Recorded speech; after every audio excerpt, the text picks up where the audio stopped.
So ngayon mga koalop, puntahan natin yung backhoe na bulbo. Ayaw daw gumalaw mga koalops. Dumi ngayon koalop. So ito, nakumatos daw tong bulbo koalop backhoe. Ayaw nang gumalaw mga koalop. So check natin to kung anong problema nito. Tutin na bulbo mga koalop, ayaw gumalaw lahat. Bigla lang daw. So check natin mga koalop.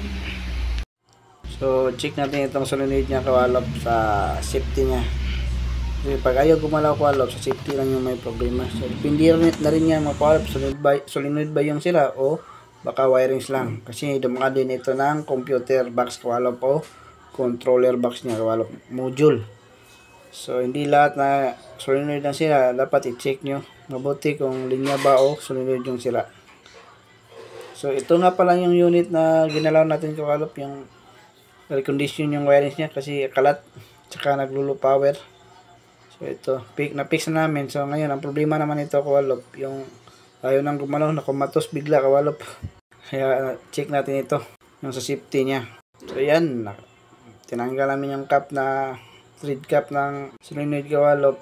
So okay pa naman yung spool niya, ang problema kalawang na koalop po. So di ibig sabihin na pag kalawang na solenoid agad. So i-check dapat yung linya bago ako mag-desisyon na solenoid koalop, kasi mahal din itong solenoid nito koalop, lalo kung original yung bibilhin na piyesa.